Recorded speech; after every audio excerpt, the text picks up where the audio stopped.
पंजा खोलने के बावजूद चक्रवर्ती की सेमीफाइनल की प्लेइंग 11 में नहीं बन रही जगह।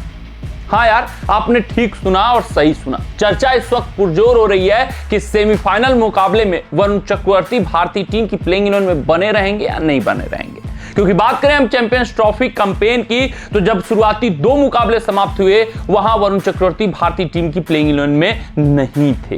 तीसरा मुकाबला मौका मिला, लेकिन यह मुकाबला सेमीफाइनल के दृष्टिकोण से अहम नहीं था।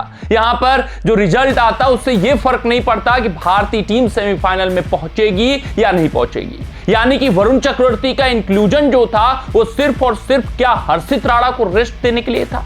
वरुण चक्रवर्ती का इंक्लूजन जो था क्या सिर्फ और सिर्फ चक्रवर्ती को सेमीफाइनल से पहले टेस्ट करने के लिए था। आखिर क्या कारण था और क्या वरुण चक्रवर्ती सचमुच भारतीय टीम के सेमीफाइनल की प्लेइंग 11 में जगह बनाते हुए नहीं दिख रहे?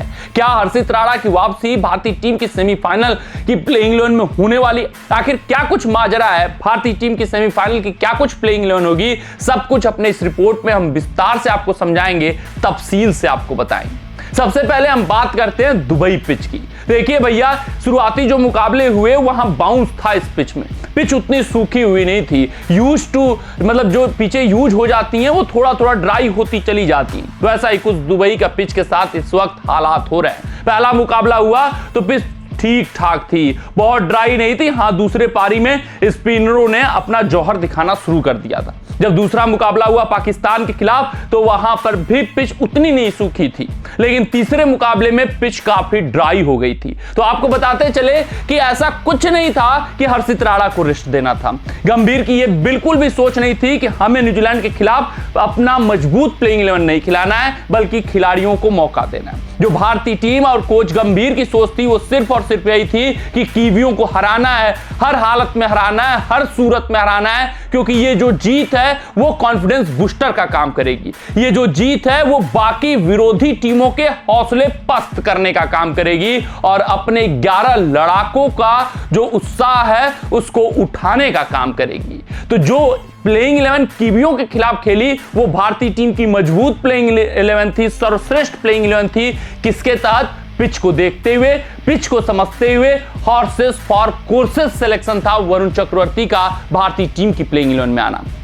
यानी कि दुबई की पिच उसको मिजाज को समझा गया, उसको परखा गया, जिस वजह से 4-4 स्पिनर खिलाए गए। अब तो 3 मुकाबले बीत चुके हैं इस पिच पर। सेमीफाइनल में तो ये पिच और भी सूखेगी। सेमीफाइनल में स्पिनरों के हित में और पिच होगी, जिस कारण से ये हमारे जो 4 स्पिनर हैं वो भारतीय टीम की प्लेइंग 11 में तय हैं, सुनिश्चित हैं। उसमें अब कोई दो राय नहीं है, उसमें कोई संशय वाली बात नहीं है। तो आपके जहन में ये सबसे बड़ा सवाल उठेगा, तो क्या सिर्फ और सिर्फ एक प्रमुख तेज गेंदबाज के साथ भारतीय टीम उतरने वाली है? हाँ, सिर्फ और सिर्फ एक प्रमुख तेज गेंदबाज के साथ उतरने वाली है, लेकिन जो फ्लेक्सिबिलिटी हार्दिक पांड्या देते हैं उसके कारण उतरने वाली है। क्योंकि हार्दिक पांड्या हमारे पास एक ऐसे तेज गेंदबाज है जो शुरुआती ओवर्स में स्विंग प्राप्त कर सकते हैं, जो नई गेंद से शुरुआत कर सकते हैं। तो ये जो फ्लेक्सिबिलिटी है, दो हमारे पास तेज गेंदबाज हो जा रहे हैं। अगर हम तीसरे तेज गेंदबाज को नहीं खिलाते हैं तो भी शुरुआती 10 ओवर हमारे आराम से व्यतीत हो जाएंगे और हम नई गेंद का भी एडवांटेज उठा लेंगे।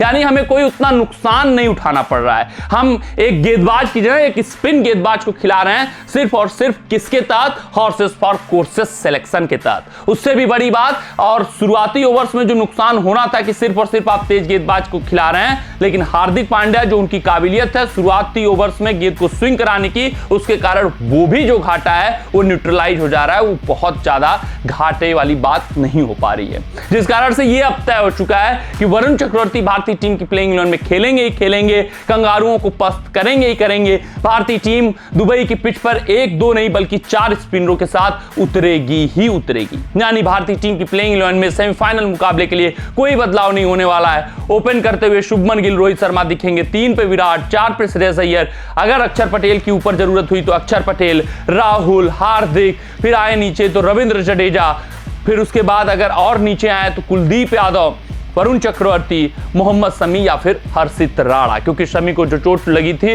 उसके कारण अगर वो फिट नहीं हो पाते हैं, कुछ हो पाता है उनका, तो फिर हर्षित राणा अन्यथा मोहम्मद शमी। ये भारतीय टीम की प्लेइंग 11 होने वाली है, जो कि ऑस्ट्रेलिया के खिलाफ खेलने वाली है। 4-4 स्पिनरों के साथ भारतीय टीम दुबई के पिच पर अटैक करने वाली है और इससे बेहतरीन प्लेइंग 11 आप दुबई की इस पिच पर नहीं खिला सकते। कमेंट सेक्शन में कमेंट करके बताइएगा कि आपको क्या लगता है, दो तेज गेंदबाजों के साथ जाना चाहिए प्रमुख या फिर हमें 4 स्पिनरों के साथ ही उतरना चाहिए। मिलते हैं आपसे अगले रिपोर्ट में, तब तक आप अपना ध्यान दें, सुरक्षित रहें, स्वस्थ रहें, मस्त रहें। जय हिंद, जय भारत।